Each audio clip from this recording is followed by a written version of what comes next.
ਅਸੀਂ ਸੰਤ ਜਰਨੈਲ ਸਿੰਘ ਦੀ ਗੋਦੀ ਦਾ ਨਿੱਘ ਮਾਣਿਆ ਹੋਇਆ ਹੈ। ਮੈਂ ਕੌਮ ਦੇ ਬੜੇ ਜਰਨੈਲਾਂ ਨਾਲ ਰਿਹਾ। ਜਿਹੜੀਆਂ ਤੁਸੀਂ ਆ ਗੱਦੜ ਧਮਕੀਆਂ ਦੇ ਕੇ ਡਰਾਉਣਾ ਚਾਹੁੰਦੇ ਹੋ ਨਾ, ਇਹ ਤਾਂ ਸਾਡੇ ਕੋਲ 'ਚ ਵੀ ਨਹੀਂ ਲੰਘਦੀਆਂ। ਇਹ ਟੈਲੀਫੋਨਾਂ ਤੇ ਨਹੀਂ ਦੇਈਦੀਆਂ। ਜੇ ਕਿਤੇ ਟਾਈਮ ਰੱਖਣਾ ਹੋਇਆ ਟਾਈਮ ਰੱਖਿਓ, ਫੇਰ ਦੱਸਾਂਗੇ ਵੀ ਪਲਵਿੰਦਰ ਸਿੰਘ ਤਲਵਾੜਾ ਕੌਣ ਹੈ। ਤੁਸੀਂ ਲੁਧਿਆਣੇ ਤੋਂ ਕਹਿੰਦੇ ਹੋ, ਉੱਥੇ ਭਾਈ ਦਲਜੀਤ ਸਿੰਘ ਬਿੱਟੂ ਬੈਠਾ, ਉਹਨੂੰ ਪੁੱਛ ਲਿਓ ਵੀ ਪਲਵਿੰਦਰ ਸਿੰਘ ਕੌਣ ਹੈ। ਜੇ ਤੁਸੀਂ ਜਾਤੀ ਕਰਦੀ ਹੈ, ਜੇ ਆਰਐਸਐਸ ਔਰ ਬੀਜੇਪੀ ਇਸ ਦੇਸ਼ ਨੂੰ ਹਿੰਦੂ ਰਾਸ਼ਟਰ ਬਣਾਊਗੀ ਯਾਰ, ਅਸੀਂ ਖੜਾਂਗੇ ਨਹੀਂ ਮੂਰੇ। ਜੇ ਹੁਣ ਤੂੰ ਸਾਨੂੰ ਆਰਐਸਐਸ ਮੋਹਨ ਭਾਗਵਤ ਸਾਨੂੰ ਦਬਕੇ ਮਾਰੂਗਾ ਜਾਂ ਸ਼ਿਵ ਸੈਨਾ ਵਾਲੇ ਸਾਨੂੰ ਦਬਕੇ ਮਾਰਨਗੇ, ਅਸੀਂ ਦੱਸਤਾ ਵੀ ਅਸੀਂ ਕੌਣ ਹੈ। ਸਾਨੂੰ ਬਾਹਰ ਵੈਸੇ ਸਾਨੂੰ ਦੱਸਣ ਦੀ ਲੋੜ ਨਹੀਂ ਤੁਹਾਨੂੰ, ਤੁਸੀਂ ਆਪ ਜਾਣਦੇ ਹੋ ਅਸੀਂ ਕੌਣ ਹੈ। ਜਾਂ ਤਾਂ ਅਸੀਂ ਇਤਿਹਾਸ ਕਲੰਕਿਤ ਕਰਾਂਗੇ ਤੇ ਜਾਂ ਇਤਿਹਾਸ ਸਿਰਜਾਂਗੇ, ਪੰਜਾਬ ਦੇ ਹੱਕ 'ਚ ਖੜਾਂਗੇ, ਚਾਹੇ ਕੁਝ ਵੀ ਕਰਨਾ ਪਵੇ, ਬਿਲਕੁਲ ਪਿੱਛੇ ਨਹੀਂ ਹਟਾਂਗੇ। ਵਾਹਿਗੁਰੂ ਜੀ ਕਾ ਖਾਲਸਾ, ਵਾਹਿਗੁਰੂ ਜੀ ਕੀ ਫਤਿਹ। ਗੁਰਬਾਣੀ ਅਖੰਡ ਬਾਣੀ ਦੇਖ ਰਹੀਆਂ ਦੇਸ਼ ਵਿਦੇਸ਼ ਦੀਆਂ ਸੰਗਤਾਂ ਦਾ ਮੈਂ ਪ੍ਰੀਤ ਸੈਣੀ ਸਵਾਗਤ ਕਰਦਾ ਹਾਂ। ਸ਼ੰਭੂ ਮੋਰਚੇ ਤੇ ਖੜੇ ਹਾਂ ਤੇ ਸ਼ੰਭੂ ਮੋਰਚੇ ਦੇ ਮੰਚ ਦੇ ਉੱਤੇ ਪਲਵਿੰਦਰ ਸਿੰਘ ਤਲਵਾੜਾ, ਜਿਨ੍ਹਾਂ ਨੇ ਬਹੁਤ ਵਾਰ ਸੰਗਤ ਨੂੰ ਸੰਬੋਧਿਤ ਕੀਤਾ ਹੈ ਤੇ ਜਿਹੜੇ ਆਪਣੇ ਆਪ ਨੂੰ ਅੱਡੀਆਂ ਚੱਕ ਕੇ ਸਾਨੂੰ ਕਹਿੰਦੇ ਨੇ ਕਿ ਅਸੀਂ ਬਾਦਸ਼ਾਹ ਆ, ਅਸੀਂ ਪੰਜਾਬ ਦੇ ਉੱਤੇ ਜਾਂ ਭਾਰਤ ਦੇ ਉੱਤੇ ਰਾਜ ਕਰਦੇ ਹਾਂ। ਉਹਨਾਂ ਦੀਆਂ ਹਿੱਕਾਂ 'ਚ ਕਹਿੰਦੇ ਆ ਕਿ ਆਪਣੀਆਂ ਗੱਲਾਂ ਨਾਲ ਅਜਿਹੇ ਨੇਜੇ ਠੋਕੇ ਨੇ ਕਿ ਉਹ ਅੱਜ ਪੁੱਛਦੇ ਨੇ ਕਿ ਆਖਿਰ ਇਹ ਬੰਦਾ ਹੈ ਕਿਹੜਾ ਜਿਹੜੀਆਂ ਸਾਡੀਆਂ ਅੱਖਾਂ 'ਚ ਅੱਖਾਂ ਪਾ ਕੇ ਗੱਲਾਂ ਕਰਦਾ ਆ। ਆਖਿਰ ਇਹ ਬੰਦਾ ਹੈ ਕੌਣ ਜਿਹੜਾ ਸਾਨੂੰ ਸਿੱਧੀਆਂ ਧਮਕੀਆਂ ਦਿੰਦਾ ਹੈ। ਤੇ ਅੱਜ ਪਲਵਿੰਦਰ ਸਿੰਘ ਤਲਵਾੜਾ ਸਾਡੇ ਨਾਲ ਨੇ, ਉਹਨਾਂ ਤੋਂ ਵੀ ਪੁੱਛਦੇ ਆ ਕਿ ਆਖਿਰ ਉਹ ਹੈ ਕੌਣ ਤੇ ਤੁਹਾਡੇ ਤੱਕ ਵੀ ਇਨਫੋਰਮੇਸ਼ਨ ਪਹੁੰਚ ਜੂਗੀ। ਫਿਰ ਕਰਿਓ ਜੋ ਕਰਨਾ, ਕਿਉਂਕਿ ਆਰਐਸਐਸ ਸ਼ਿਵ ਸੈਨਾ ਤੋਂ ਬੜੇ ਫੋਨ ਕਾਲਸ ਇਹਨਾਂ ਨੂੰ ਆ ਰਹੇ ਨੇ, ਧਮਕੀਆਂ ਬਹੁਤ ਆ ਰਹੀਆਂ ਨੇ। ਆਓ ਪਹਿਲਾਂ ਜਾਣਦੇ ਕਿ ਆਖਿਰ ਪਲਵਿੰਦਰ ਸਿੰਘ ਤਲਵਾੜਾ ਹੈ ਕੌਣ। ਵਾਹਿਗੁਰੂ ਜੀ ਕਾ ਖਾਲਸਾ, ਵਾਹਿਗੁਰੂ ਜੀ ਕੀ ਫਤਿਹ। ਸਭ ਤੋਂ ਪਹਿਲਾਂ ਤਾਂ ਉਹਨਾਂ ਨੂੰ ਦੱਸ ਦਿਓ ਜਿਹੜੇ ਤੁਹਾਨੂੰ ਵਾਰ-ਵਾਰ ਫੋਨ ਕਰੀ ਜਾਂਦੇ ਨੇ, ਚਾਹੇ ਆਰਐਸਐਸ ਹੈ, ਸ਼ਿਵ ਸੈਨਾ ਹੈ। ਮੇਰੇ ਹਿਸਾਬ ਨਾਲ ਹੁਣੀ ਆਈ ਥਿੰਕ ਅੱਜ ਦੇ ਵਿੱਚ 100-150 ਕਾਲ ਆ ਗਏ ਤੁਹਾਨੂੰ। ਉਹਨਾਂ ਨੂੰ ਪਹਿਲਾਂ ਇਹ ਦੱਸ ਦਿਓ ਕਿ ਆਖਿਰ ਪਲਵਿੰਦਰ ਸਿੰਘ ਤਲਵਾੜਾ ਹੈ ਕੌਣ। ਵਾਹਿਗੁਰੂ ਜੀ ਕਾ ਖਾਲਸਾ, ਵਾਹਿਗੁਰੂ ਜੀ ਕੀ ਫਤਿਹ। ਮੇਰਾ ਨਾਮ ਪਲਵਿੰਦਰ ਸਿੰਘ ਤਲਵਾੜਾ ਜੀ। ਫਤਿਹਗੜ੍ਹ ਸਾਹਿਬ ਜ਼ਿਲ੍ਹਾ ਮੇਰਾ, ਮੰਡੀ ਗੋਬਿੰਦਗੜ੍ਹ ਦੇ ਮੇਰਾ ਨਾਲ ਪਿੰਡ ਹੈ ਤਲਵਾੜਾ। ਅਸੀਂ ਸੰਤ ਜਰਨੈਲ ਸਿੰਘ ਦੀ ਗੋਦੀ ਦਾ ਨਿੱਘ ਮਾਣਿਆ ਹੋਇਆ ਹੈ। ਮੈਂ ਕੌਮ ਦੇ ਬੜੇ ਜਰਨੈਲਾਂ ਨਾਲ ਰਿਹਾ। ਜਿਹੜੀਆਂ ਤੁਸੀਂ ਆ ਗੱਦੜ ਧਮਕੀਆਂ ਦੇ ਕੇ ਡਰਾਉਣਾ ਚਾਹੁੰਦੇ ਹੋ ਨਾ, ਇਹ ਤਾਂ ਸਾਡੇ ਕੋਲ 'ਚ ਵੀ ਨਹੀਂ ਲੰਘਦੀਆਂ। ਇਹ ਟੈਲੀਫੋਨਾਂ ਤੇ ਨਹੀਂ ਦੇਈਦੀਆਂ। ਜੇ ਕਿਤੇ ਟਾਈਮ ਰੱਖਣਾ ਹੋਇਆ ਟਾਈਮ ਰੱਖਿਓ, ਫੇਰ ਦੱਸਾਂਗੇ ਵੀ ਪਲਵਿੰਦਰ ਸਿੰਘ ਤਲਵਾੜਾ ਕੌਣ ਹੈ। ਤੁਸੀਂ ਲੁਧਿਆਣੇ ਤੋਂ ਕਹਿੰਦੇ ਹੋ, ਉੱਥੇ ਭਾਈ ਦਲਜੀਤ ਸਿੰਘ ਬਿੱਟੂ ਬੈਠਾ, ਉਹਨੂੰ ਪੁੱਛ ਲਿਓ ਵੀ ਪਲਵਿੰਦਰ ਸਿੰਘ ਕੌਣ ਹੈ। ਠੀਕ ਹੈ, ਇਸ ਲਈ ਇਹ ਧਮਕੀਆਂ ਦਾ ਸਮਾਂ ਨਹੀਂ ਹੈ। ਜੇ ਤੁਸੀਂ ਜਾਤੀ ਕਰਦੀ ਹੈ, ਜੇ ਆਰਐਸਐਸ ਔਰ ਬੀਜੇਪੀ ਇਸ ਦੇਸ਼ ਨੂੰ ਹਿੰਦੂ ਰਾਸ਼ਟਰ ਬਣਾਊਗੀ ਯਾਰ, ਅਸੀਂ ਖੜਾਂਗੇ ਨਹੀਂ ਮੂਰੇ। ਹੋਰ ਕੌਣ ਖੜੂਗਾ? ਇਸ ਦੇਸ਼ ਨੂੰ ਆਜ਼ਾਦ ਕਰਾਉਣ ਵਾਸਤੇ 121 ਚੋਂ 93 ਫਾਂਸੀਆਂ ਕੱਲੀਆਂ ਅਸੀਂ ਸਿੱਖਾਂ ਨੇ ਦਿੱਤੀਆਂ ਨੇ। ਅੱਜ ਅਸੀਂ ਆਪਣੇ ਹੱਕ ਵੀ ਨਹੀਂ ਮੰਗ ਸਕਦੇ। ਅੱਜ ਤੁਸੀਂ ਸਾਡੇ ਤਾਨਾਸ਼ਾਹ ਹੋ। ਅਸੀਂ ਬਿਲਕੁਲ ਤੁਹਾਡੇ ਦੀ ਕਿਸੇ ਗੱਲ ਤੋਂ ਧਮਕੀ ਤੋਂ ਡਰਦੇ ਨਹੀਂ। ਐਡਰੈਸ ਮੈਂ ਤੁਹਾਨੂੰ ਦੱਸਤਾ। ਜੇ ਟੱਕਰ ਨਾ ਹੋਇਆ, ਫੋਨਾਂ ਤੇ ਨਹੀਂ ਟੱਕਰੀਦਾ ਹੁੰਦਾ। ਤੁਸੀਂ ਮੈਨੂੰ ਸਮਾਂ ਦੇ ਦਿਓ। ਅੱਗੇ ਕਈ ਵਾਰ ਤੁਹਾਨੂੰ ਭਜਾਇਆ ਸਿੰਘਾਂ ਨੇ। ਅਸੀਂ ਆਪਣੇ ਹੱਕਾਂ ਲਈ ਲੜ ਰਹੇ ਹਾਂ। ਖੇਤੀ ਦਾ ਜਿਹੜਾ ਸਾਡਾ ਖੇਤੀ ਦਾ ਮਾਡਲ ਹੈ, ਉਹ ਅਸੀਂ ਕਹਿ ਰਹੇ ਹਾਂ ਵੀ ਜਿਹੜੇ ਤੁਸੀਂ ਬਿੱਲ ਬਣਾਏ ਨੇ, ਉਹ ਪੰਜਾਬ ਪੱਖੀ ਨਹੀਂ ਹੈਗੇ, ਕਿਸਾਨ ਪੱਖੀ ਨਹੀਂ ਹੈਗੇ। ਇਸ ਕਰਕੇ ਉਹ ਬਿੱਲ ਵਾਪਸ ਲਓ। ਜੇ ਹੁਣ ਤੂੰ ਸਾਨੂੰ ਆਰਐਸਐਸ ਮੋਹਨ ਭਾਗਵਤ ਸਾਨੂੰ ਦਬਕੇ ਮਾਰੂਗਾ ਜਾਂ ਸ਼ਿਵ ਸੈਨਾ ਵਾਲੇ ਸਾਨੂੰ ਦਬਕੇ ਮਾਰਨਗੇ, ਅਸੀਂ ਦੱਸਤਾ ਵੀ ਅਸੀਂ ਕੌਣ ਹੈ। ਸਾਨੂੰ ਬਾਹਰ ਵੈਸੇ ਸਾਨੂੰ ਦੱਸਣ ਦੀ ਲੋੜ ਨਹੀਂ ਤੁਹਾਨੂੰ, ਤੁਸੀਂ ਆਪ ਜਾਣਦੇ ਹੋ ਅਸੀਂ ਕੌਣ ਹੈ। ਅਸੀਂ ਉਹ ਹੈ ਜਿਨ੍ਹਾਂ ਨੇ ਤੁਹਾਨੂੰ ਆਜ਼ਾਦੀ ਲੈ ਕੇ ਦਿੱਤੀ।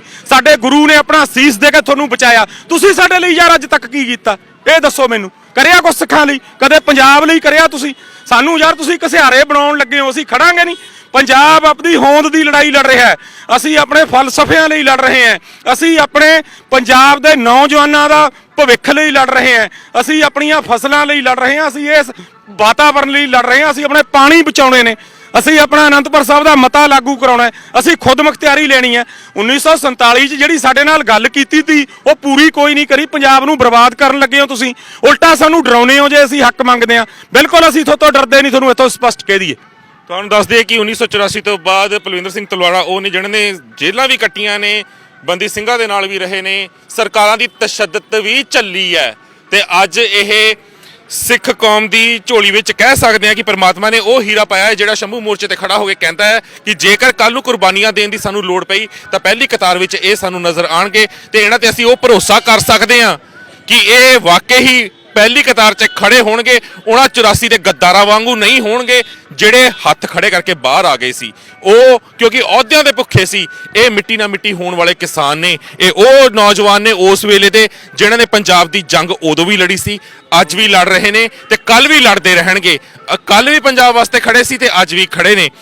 ਹੁਣ ਅਗਰ ਪੰਜਾਬ ਦੀ ਜੋ ਇਸ ਵੇਲੇ ਮੋਰਚੇ ਪੂਰੇ ਪਾਸੇ ਲੱਗੇ ਹੋਏ ਨੇ, ਪੂਰੇ ਪੰਜਾਬ 'ਚ ਮੋਰਚੇ ਲੱਗੇ ਨੇ ਤੇ 25 26 27 ਤਰੀਕ ਦਾ ਜੋ ਪ੍ਰੋਗਰਾਮ ਦਿੱਲੀ ਦੇ ਚੜ੍ਹਾਈ ਕਰਨ ਦਾ ਆ, ਤੇ ਦੂਸਰੇ ਪਾਸੇ ਦਿੱਲੀ ਆਪਣੇ ਬੜੇ ਤਰੀਕੇ ਨਾਲ ਮੰਤਵ ਬਣਾ ਰਹੀ ਹੈ। ਬਹੁਤ ਤਰੀਕੇ ਅਲੱਗ-ਅਲੱਗ ਤਰ੍ਹਾਂ ਦੇ ਘੜ ਰਹੀ ਹੈ, ਡਰ ਲੋਕਾਂ ਅੰਦਰ ਬਿਠਾ ਰਹੀ ਹੈ ਕਿ ਮੋਰਚਿਆਂ ਦੇ ਉੱਤੇ ਭੇਜਣ ਦਾ ਮਾਹੌਲ ਖਰਾਬ ਹੋ ਸਕਦਾ ਹੈ, 84 ਵਾਲਾ ਮਾਹੌਲ ਬਣ ਸਕਦਾ। ਕੀ ਕਹਿਣਾ ਚਾਹੋਗੇ, ਕੀ ਜਵਾਬ ਦੇਣਾ ਚਾਹੋਗੇ ਸੰਗਤਾਂ ਨੂੰ, ਪੰਜਾਬ ਦੀ ਆਵਾਮ ਨੂੰ? ਦੇਖੋ, ਜਦੋਂ ਜੂਨ 84 ਚ ਦਰਬਾਰ ਸਾਹਿਬ ਤੇ ਅਕਾਲ ਤਖਤ ਸਾਹਿਬ ਤੇ ਹਮਲਾ ਹੋਇਆ ਸੀ, ਸੰਤ ਜਰਨੈਲ ਸਿੰਘ ਨੇ ਸ਼ਹਾਦਤ ਦਿੱਤੀ। ਜਿਹੜੇ ਉਹਨਾਂ ਦੇ ਨਾਲ ਸੀ ਮਰਤਾ ਉਹ ਵੀ ਗਏ, ਹੁਣ ਤੱਕ ਜ਼ਿਆਦਾ ਮਰ ਗਏ। ਸੰਤਾਂ ਦੀਆਂ ਫੋਟੋਆਂ ਲੱਗ ਰਹੀਆਂ ਨੇ ਟਰੱਕਾਂ ਤੇ ਗੱਡੀਆਂ ਤੇ। ਅੱਜ ਪੰਜਾਬ ਨੂੰ ਲੋੜ ਹੈ ਪੰਜਾਬ ਸਿੰਘ ਦੇ ਨਾਲ ਖੜਨ ਵਾਲੇ ਆਪਣੇ ਪੁੱਤਰਾਂ ਦੀ। ਜੇ ਅੱਜ ਅਸੀਂ ਨਾ ਖੜੇ ਇਤਿਹਾਸ ਕਲੰਕਿਤ ਹੋ ਜਾਊਗਾ। ਜਾਂ ਤਾਂ ਅਸੀਂ ਇਤਿਹਾਸ ਕਲੰਕਿਤ ਕਰਾਂਗੇ ਤੇ ਜਾਂ ਇਤਿਹਾਸ ਸਿਰਜਾਂਗੇ, ਪੰਜਾਬ ਦੇ ਹੱਕ 'ਚ ਖੜਾਂਗੇ, ਚਾਹੇ ਕੁਝ ਵੀ ਕਰਨਾ ਪਵੇ, ਬਿਲਕੁਲ ਪਿੱਛੇ ਨਹੀਂ ਹਟਾਂਗੇ। ਜੀ ਬਿਲਕੁਲ ਪਿੱਛੇ ਨਹੀਂ ਹਟਾਂਗੇ। ਪਰ ਦੂਸਰੇ ਪਾਸੇ ਇੱਕ ਹੋਰ ਜ਼ਿਹਨ ਦੇ ਵਿੱਚ ਚੀਜ਼ ਆਉਂਦੀ ਹੈ ਕਿ 84 ਤੋਂ ਅਗਰ ਹੁਣ ਤੱਕ ਦਾ ਅਸੀਂ ਮਾਹੌਲ ਦੇਖੀਏ ਤਾਂ ਸੱਤਾ ਤੇ ਕਾਬਜ਼ ਜਿਹੜੀਆਂ ਧਿਰਾਂ ਹੈ ਨੇ, ਚਾਹੇ ਬਾਦਲ ਦਲ ਹੋ ਜਾਵੇ, ਚਾਹੇ ਕਾਂਗਰਸ ਹੋਵੇ, ਭਾਜਪਾ ਹੋ ਜਾਵੇ, ਜਾਂ ਜਿਹੜੇ ਨਵੇਂ ਹੁਣ ਝਾੜੂ ਵਾਲੇ ਆਏ ਨੇ, ਤੁਸੀਂ ਮੋਰਚੇ ਉੱਤੇ ਵੀ ਦੇਖਿਆ ਹੋਵੇਗਾ ਸਿਆਸੀ ਧਿਰਾਂ ਆ ਕੇ ਗਈਆਂ, ਆਪਣੀਆਂ ਰੋਟੀਆਂ ਸੇਕਦੀਆਂ ਨੇ। ਬਹੁਤ ਜਾਣੇ ਦਾ ਮੂਡ ਵੀ ਖਰਾਬ ਹੋਇਆ। ਤੁਸੀਂ ਵੀ ਸਮੇਂ ਸਿਰ ਝਾੜ ਪਾ ਦਿੰਦੇ ਹੋ, ਲਾ ਦਿੰਦੇ ਹੋ, ਕਿਉਂਕਿ ਸਾਡੇ ਵਿੱਚ ਜਾਗਦੀਆਂ ਜ਼ਮੀਰਾਂ ਵਾਲੇ ਬਹੁਤ ਘੱਟ ਨੇ, ਤਲਵੇ ਚੱਟ ਜ਼ਿਆਦਾ ਨੇ। ਜਿਹੜੇ ਮੰਤਰੀਆਂ ਦੀਆਂ ਗੱਡੀਆਂ ਤੱਕ ਭੱਜ ਕੇ ਜਾਂਦੇ ਨੇ ਉਹਨਾਂ ਨੂੰ ਚੜਾਉਣ ਵਾਸਤੇ, ਉਹਨਾਂ ਨੂੰ ਲਾਹਣ ਵਾਸਤੇ। ਪਰ ਪੰਜਾਬ ਦੇ ਹੱਕਾਂ ਵਾਸਤੇ ਅੱਜ ਤੱਕ ਕਿੰਨੇ ਕੀ ਸੰਤਰੀ, ਕਿੰਨੇ ਕੀ ਮੰਤਰੀ ਖੜੇ ਨੇ, ਉਹ ਆਵਾਮ ਬਹੁਤ ਚੰਗੀ ਤਰ੍ਹਾਂ ਜਾਣਦੀ ਹੈ। ਠੀਕ ਹੈ, ਮੰਜਪੁਰ ਸਾਹਿਬ ਆਏ ਹੋਏ ਨੇ ਜਾਂ ਸੁਖਪਾਲ ਖਹਿਰਾ ਆਇਆ ਹੈ, ਠੀਕ ਹੈ, ਸਤਿਕਾਰਯੋਗ ਨੇ। ਕੁਝ ਥਾਂ ਦੇ ਉੱਤੇ ਉਹ ਮੰਜਪੁਰ ਸਾਹਿਬ ਤਾਂ ਬੰਦੀ ਸਿੰਘਾਂ ਵਾਸਤੇ ਲੜਦੇ ਨੇ, ਉਹ ਤਾਂ ਬਹੁਤ ਸਤਿਕਾਰਯੋਗ ਨੇ। ਸੁਖਪਾਲ ਖਹਿਰਾ ਨੇ ਯੂਆਪਾ ਦੇ ਅਗੇਂਸਟ ਆਵਾਜ਼ ਬੁਲੰਦ ਕੀਤੀ, ਸਤਿਕਾਰਯੋਗ ਨੇ ਉੱਥੇ, ਕਿਉਂਕਿ ਇੱਕ 16-17 ਸਾਲ ਦਾ ਬੱਚਾ ਜਿਸ ਤੇ ਯੂਆਪਾ ਲਾ ਕੇ ਉਹਨੂੰ ਜੇਲ੍ਹ 'ਚ ਸਾੜਨਾ ਸੀ, ਉਹ ਬਚ ਗਿਆ। ਪਰ ਅਸੀਂ ਇਹ ਜੋ ਸਿਆਸਤ ਰਚੀ ਜਾਂਦੀ ਹੈ ਪੰਜਾਬ ਦੇ ਨਾਲ, ਸਿਰਫ ਘੱਟ ਗਿਣਤੀਆਂ ਦੇ ਨਾਲ, ਇਹਨਾਂ ਤੋਂ ਅਸੀਂ ਜਿੱਤ ਪਾਣੀ ਆ। ਹੁਣ ਤੁਸੀਂ ਇੰਨੇ 84 ਤੋਂ ਲੈ ਕੇ ਹੁਣ ਤੱਕ ਤੁਸੀਂ ਮਾਹੌਲ ਦੇਖਿਆ, ਉਤਾਰ ਚੜਾਵ ਦੇਖੇ, ਸਰਕਾਰਾਂ ਦੀਆਂ ਗੰਦੀਆਂ ਨੀਤੀਆਂ ਤੇ ਰਣਨੀਤੀਆਂ ਦੇਖੀਆਂ। ਤੁਹਾਨੂੰ ਕੀ ਲੱਗਦਾ ਹੈ ਕਿ ਸਾਨੂੰ ਅੱਗੇ ਕਿਹੜੇ ਹਿਸਾਬ ਨਾਲ ਤੁਰਨਾ ਚਾਹੀਦਾ ਹੈ? ਦੇਖੋ, ਅੱਜ ਤੱਕ ਜਿਹੜੀ ਪੰਜਾਬ ਦੀ ਸਿਆਸਤ ਹੈ, ਪੰਜਾਬ ਆਪਣੀ ਸਿਆਸਤ ਹੀ ਨਹੀਂ ਖੜੀ ਕਰ ਸਕਿਆ। ਅੱਜ ਤੱਕ ਤਾਂ ਆਪਾਂ ਦਿੱਲੀ ਜਿੰਨੇ ਵੀ ਆਏ ਨੇ ਉਹ ਦਿੱਲੀ ਦੇ ਹੀ ਭੇਜੇ ਹੋਏ ਸੀ, ਦਿੱਲੀ ਦੇ ਹਿਸਾਬ ਨਾਲੇ ਚੱਲੇ ਸੀ। ਪੰਜਾਬ ਦੀ ਰਾਜਨੀਤੀ ਖੜੀ ਕਰਨੀ ਪਊਗੀ ਅਕਾਲ ਤਖਤ ਸਾਹਿਬ ਵੱਲ ਮੂੰਹ ਕਰਕੇ, ਦਿੱਲੀ ਵੱਲ ਪਿੱਠ ਕਰਕੇ। ਜਿਹੜੇ ਉਹ ਬੰਦੇ ਚੁਣਨੇ ਪੈਣੇ, ਉਹ ਬੰਦੇ ਅੱਗੇ ਲਿਆਉਣੇ ਪੈਣੇ ਨੇ ਜਿਹੜੇ ਪੰਜਾਬ ਦੀ ਗੱਲ ਕਰਨ, ਨਾ ਕਿ ਕੁਰਸੀਆਂ ਨੂੰ ਠੋਕਰਾਂ ਮਾਰ ਕੇ ਪੰਜਾਬ ਦੇ ਨਾਲ ਖੜਨ। ਅੱਜ ਦੇਖੋ ਕੋਈ ਲੀਡਰ ਨਹੀਂ ਖੜ ਰਿਹਾ ਕਿਸੇ ਮੋਰਚੇ ਤੇ। ਕਿਉਂ ਨਹੀਂ ਆ ਰਹੇ ਹੋ? ਜਦ ਹੁਣ ਤੱਕ ਲੋਕਾਂ ਨੇ ਉਹਨਾਂ ਨੂੰ ਵੋਟਾਂ ਪਾ ਕੇ ਰਾਜ ਪਾ ਕੇ ਦਿੱਤਾ, ਹੁਣ ਉਹਨਾਂ ਦਾ ਫਰਜ਼ ਬਣਦਾ ਸੀ ਆ ਕੇ ਕਿਸਾਨ ਯੂਨੀਅਨਾਂ ਦਾ ਮੋਰਚਿਆਂ ਤੇ ਆਉਂਦੇ, ਬਲਕਿ ਉਹ ਅੱਗੇ ਲੱਗਦੇ ਜਦ ਉਹਨਾਂ ਨੇ ਰਾਜ ਭਾਗ ਮਾਣਿਆ। ਉਹ ਤਾਂ ਯਾਰ ਘਰਾਂ 'ਚ ਵੜ ਗਏ। ਲੜਤਾ ਸਾਡੇ ਵਰਗੇ ਰਹੇ ਨੇ ਜਿਹੜੇ ਸ਼ੁਰੂ ਤੋਂ ਹੀ ਲੜਦੇ ਆਏ ਨੇ। ਅਸੀਂ ਤਾਂ ਜਿੰਨੇ ਜੋਗੇ ਹੈਗੇ ਆ ਆਉਣ ਵਾਲੇ ਸਮੇਂ 'ਚ ਵੀ ਲੜਨਾ। ਜੀ ਬਿਲਕੁਲ। ਤੇ ਇੱਕ ਅੰਤ ਦੇ ਵਿੱਚ ਸਵਾਲ ਕਰਨਾ ਚਾਹਾਂਗਾ ਕਿ ਅਕਾਲ ਤਖਤ ਸਾਹਿਬ ਦੇ ਜਥੇਦਾਰ ਗਿਆਨੀ ਹਰਪ੍ਰੀਤ ਸਿੰਘ ਨੇ ਕੁਝ ਦਿਨ ਪਹਿਲਾਂ ਜਿਹੜੇ 100 ਸਾਲ ਮਨਾਏ ਗਏ ਐਸਜੀਪੀਸੀ ਦੇ, ਜਾਂ ਕਹਿ ਸਕਦੇ ਸ਼੍ਰੋਮਣੀ ਕਮੇਟੀ ਦੇ, ਉਸ ਦੇ ਉੱਤੇ ਜੋ ਗੱਲਾਂ ਕਹੀਆਂ, ਤੁਹਾਨੂੰ ਉਹ ਕਿੱਦਾਂ ਇਹ ਲੱਗੀਆਂ? ਕਿ ਤੁਹਾਨੂੰ ਬਾਦਲ ਦਲ ਤੇ ਸ਼੍ਰੋਮਣੀ ਕਮੇਟੀ ਦੇ ਵਿੱਚ ਕੋਈ ਅੰਤਰ ਜਾਪਦਾ? ਦੇਖੋ, ਮੈਂ ਜਥੇਦਾਰ ਹਰਪ੍ਰੀਤ ਸਿੰਘ ਸਾਹਿਬ ਦਾ ਬਹੁਤ ਜ਼ਿਆਦਾ ਸਤਿਕਾਰ ਕਰਦਾ, ਹੁਣ ਵੀ ਕਰਦਾ, ਪਹਿਲਾਂ ਵੀ ਕਰਦਾ ਸੀ। ਪਰ ਉਹਨਾਂ ਨੂੰ ਇੱਕ ਪਾਰਟੀ ਦਾ, ਇੱਕ ਪਰਿਵਾਰ ਦਾ ਬੁਲਾਰਾ ਬਣ ਕੇ ਨਹੀਂ ਬੋਲਣਾ ਚਾਹੀਦਾ। ਉਹ ਸਾਰੀ ਕੌਮ ਦੀ ਗੱਲ ਕਰਨ। ਦੇਖੋ, ਪਾਵਨ ਸਰੂਪ ਆਪਣੇ ਕਿੱਥੇ ਚਲੇ ਗਏ, ਸਪਸ਼ਟੀਕਰਨ ਦੇਣ ਸੰਗਤ ਨੂੰ। ਤੇ ਜਿਹੜੀ ਅੱਜ ਕੌਮ 'ਚ ਇੰਨੀ ਨਿਘਾਰਤਾ ਆਈ ਆ, ਉਹਦੇ ਬਾਰੇ ਗੱਲ ਕਰਨ। ਇੱਕ ਪਰਿਵਾਰ ਦੇ ਬੁਲਾਰੇ ਨਾ ਬਣਨ। ਮੇਰੀ ਸਿੰਘ ਸਾਹਿਬ ਨੂੰ ਹੱਥ ਬਣ ਕੇ ਬੇਨਤੀ ਹੈ। ਉਹ ਜਿਹੜਾ ਇੱਕ ਪਰਿਵਾਰ ਦਾ ਬੁਲਾਰਾ ਬਣ ਕੇ ਹੁਣ ਕਹਿ ਰਹੇ ਨੇ ਡਾਂਗਾ ਚੱਕ ਕੇ ਆ ਜਾਓ, ਸੋਟੀਆਂ ਚੱਕ ਕੇ ਆ ਜਾਓ। ਕੌਮ ਨਾਲ ਪਹਿਲਾਂ ਕਿੰਨਾ ਉਹ ਬਰਗਾੜੀ ਕੀ ਹੋਇਆ? ਜਦ ਕਿਉਂ ਨਹੀਂ ਸਿੰਘ ਸਾਹਿਬ ਨੇ ਕਿਹਾ ਵੀ ਬਾਦਲ ਪਰਿਵਾਰ ਦੇ ਖਿਲਾਫ ਹੋ ਜਾਓ, ਉੱਠ ਕੇ ਖੜਾ? ਇੱਕ ਪਰਿਵਾਰ ਦਾ ਬੁਲਾਰਾ ਨਾ ਸਿੰਘ ਸਾਹਿਬ ਬਣੇ। ਸਾਰੀ ਸਿੱਖ ਕੌਮ ਦਾ ਜਥੇਦਾਰ ਹੈ, ਉਹ ਸਟੈਂਡ ਲੈ ਕੇ ਖੜੇ। ਅਸੀਂ ਤਾਂ ਬੜਾ ਸਤਿਕਾਰ ਕਰਦੇ ਸੀ ਇਸ ਗੱਲੋਂ। ਪਰ ਹੁਣ ਸਿੰਘ ਸਾਹਿਬ ਭਾਈ ਰਣਜੀਤ ਸਿੰਘ ਜਿਹੜੀਆਂ ਗੱਲਾਂ ਉਹਨੂੰ ਕਹਿ ਰਿਹਾ, ਉਹਨਾਂ ਦੇ ਜਵਾਬ ਦੇਵੇ ਸੰਗਤ 'ਚ ਆ ਕੇ, ਤਾਂ ਉਹਨੂੰ ਜਥੇਦਾਰ ਸਾਰੀ ਇਕੱਲੇ ਇੱਕ ਪਰਿਵਾਰ ਦਾ ਜਥੇਦਾਰ ਨਹੀਂ, ਸਾਰੀ ਸਿੱਖ ਕੌਮ ਦਾ ਜਥੇਦਾਰ ਆ ਉਹ। ਬਿਲਕੁਲ, ਕਿਉਂਕਿ ਜਥੇਦਾਰ ਰਣਜੀਤ ਸਿੰਘ ਨੇ 1998 ਦੇ ਵਿੱਚ ਨਿਯਮ ਬਣਾਏ ਸੀ ਕਿ ਧੰਨ ਸ਼੍ਰੀ ਗੁਰੂ ਗ੍ਰੰਥ ਸਾਹਿਬ ਜੀ ਦੇ ਸਰੂਪ ਅਗਰ ਕਿਸੇ ਨੂੰ ਵੀ ਦਿੱਤੇ ਜਾਣਗੇ ਤਾਂ ਆਹ ਕੰਡੀਸ਼ਨਸ ਨੇ, ਇਹਨਾਂ ਦੇ ਆਧਾਰ ਦੇ ਉੱਤੇ ਦਿੱਤੇ ਜਾਣਗੇ। ਸਾਰਾ ਕੁਝ ਸਾਨੂੰ ਪਤਾ ਹੋਵੇਗਾ। ਤੇ ਅੰਤ ਦੇ ਵਿੱਚ ਦੇਸ਼ ਵਿਦੇਸ਼ ਦੀ ਸੰਗਤ ਨੂੰ ਕੀ ਮੈਸੇਜ ਦੇਣਾ? ਉਸ ਤੋਂ ਪਹਿਲਾਂ ਜਿਹੜੇ ਸ਼ਿਵ ਸੈਨਾ ਜਾਂ RSS ਵਾਲੇ ਨੇ, ਜਿਹੜੇ ਲੱਭਦੇ ਫਿਰਦੇ ਨੇ ਜਾਂ ਫੋਨ ਕਰਦੇ ਫਿਰਦੇ ਨੇ, ਉਹਨਾਂ ਨੂੰ ਕੀ ਕਹਿਣਾ ਚਾਹੋਗੇ? ਸੰਗਤ ਨੂੰ ਬਾਅਦ ਦੇ ਵਿੱਚ ਅਸੀਂ ਮੈਸੇਜ ਦੇਣੇ। ਦੇਖੋ, ਉਹਨਾਂ ਨੂੰ ਆਪਾਂ ਕੀ ਕਹਿਣਾ ਹੈ, ਉਹ ਹੈ ਹੀ ਨਹੀਂ ਇੰਨੇ ਜੋਗੇ। ਉਹਦਾ ਜਾਂ ਟੈਲੀਫੋਨਾਂ ਤੇ ਧਮਕੀਆਂ ਦੇਣ ਵਾਲੇ ਨੇ, ਛਿੱਤਰ ਖਾ ਕੇ ਖੜਨਗੇ, ਹੋਰ ਕੀ ਹੈ। ਫਿਰ ਛਿੱਤਰ ਫੇਰਾਂਗੇ ਇਹਨਾਂ ਤੇ ਫਿਰ ਭੱਜ ਜਾਂਦੇ ਨੇ। ਇਹਦਾ ਗੱਲਾਂ ਬਾਤਾਂ ਵਾਲੇ ਨੇ ਉਹੀ ਟੈਲੀਫੋਨ ਤੇ। ਸਾਡੀ ਤਾਂ ਸਿਹਤ ਤੇ ਅਸਰ ਹੀ ਨਹੀਂ ਇਹਨਾਂ ਨੂੰ ਅਸੀਂ ਸਮਝਦੇ ਕੀ ਆ ਯਾਰ, ਇਹਨਾਂ ਨੂੰ ਨਹੀਂ ਕੁਝ ਸਮਝਦੇ ਹੈਗੇ ਅਸੀਂ। ਠੀਕ ਹੈ ਜੀ, ਸ਼ਿਵ ਸੈਨਾ RSS ਨੂੰ ਪਤਾ ਲੱਗ ਗਿਆ ਹੋਗਾ ਕਿ ਉਹ ਕਿੱਥੇ ਹੀ ਖੜਦੇ ਨੇ। ਤੇ ਹੁਣ ਗੱਲ ਕਰਦੇ ਹਾਂ ਸਾਡੀ ਦੇਸ਼ ਵਿਦੇਸ਼ ਦੀ ਸੰਗਤ ਦੀ, ਜੋ ਮੋਰਚਿਆਂ ਨੂੰ ਬਹੁਤ ਸਤਿਕਾਰ ਦੇ ਰਹੀ ਹੈ, ਸਾਨੂੰ ਬਹੁਤ ਪਿਆਰ ਦੇ ਰਹੀ ਹੈ, ਮੋਢੇ ਨਾਲ ਮੋਢਾ ਲਾਏ ਖੜੇ ਹੋਏ ਆ। ਜਿਹੜੇ ਸਾਨੂੰ ਫੋਨ ਕਰਕੇ ਕਹਿੰਦੇ ਨੇ ਕਿ ਦੀਪ ਨੂੰ ਜਾ ਕੇ ਪੁੱਛ ਕੇ ਆਓ, ਕਿਸੇ ਚੀਜ਼ ਦੀ ਲੋੜ ਹੋਵੇ ਮੋਰਚੇ ਤੇ, ਕਿਸੇ ਚੀਜ਼ ਦੀ ਘਾਟ ਹੋਵੇ। 100-200 ਫੋਨ ਅਗਰ ਇਹਨਾਂ ਨੂੰ ਆਇਆ, 1000 ਕਾਲਸ ਰੋਜ਼ ਦੀਆਂ ਸਾਨੂੰ ਆਉਂਦੀਆਂ ਨੇ। ਅਸੀਂ ਅੱਧੀਆਂ ਤੋਂ ਵੱਧ ਕਾਲਸ ਪਿਕ ਨਹੀਂ ਕਰ ਪਾਉਂਦੇ, ਉਹਦੇ ਵਾਸਤੇ ਵੀ ਅਸੀਂ ਹੱਥ ਬੰਨ੍ਹ ਕੇ ਤੁਹਾਡੇ ਤੋਂ ਮਾਫੀ ਮੰਗਦੇ ਹਾਂ। ਕੀ ਕਹਿਣਾ ਚਾਹੋਗੇ ਸੰਗਤ? ਹਾਂ ਦੇਖੋ, ਮੈਂ ਹੱਥ ਬੰਨ੍ਹ ਕੇ ਜਿਹੜੀ ਵਿਦੇਸ਼ਾਂ 'ਚ ਸੰਗਤ ਹੈ ਉਹਨੂੰ ਕਹਿਣਾ ਚਾਹੁੰਦਾ ਕਿ ਤੁਹਾਡੇ ਫੋਨ ਅੱਜ ਵੀ 8-10 ਮੇਰੇ ਤੋਂ ਚੈੱਕ ਨਹੀਂ ਹੋਏ। ਜਿੱਦਣ ਦਾ ਸੰਘਰਸ਼ ਚੱਲਿਆ 2000 ਫੋਨ ਮੈਨੂੰ ਵੀ ਵਿਦੇਸ਼ਾਂ 'ਚੋਂ ਆਇਆ, ਬੈਲਜੀਅਮ 'ਚੋਂ, ਇਟਲੀ 'ਚੋਂ, ਆਸਟ੍ਰੇਲੀਆ 'ਚੋਂ, ਅਮਰੀਕਾ 'ਚੋਂ, ਕੈਨੇਡਾ 'ਚੋਂ, ਤੇ ਮੈਂ ਕਹਿੰਦਾ ਦੁਬਈ 'ਚੋਂ, ਸਿੰਗਾਪੁਰ ਤੋਂ। ਤੁਹਾਡਾ ਸਾਰਿਆਂ ਦਾ ਬਹੁਤ ਬਹੁਤ ਧੰਨਵਾਦ।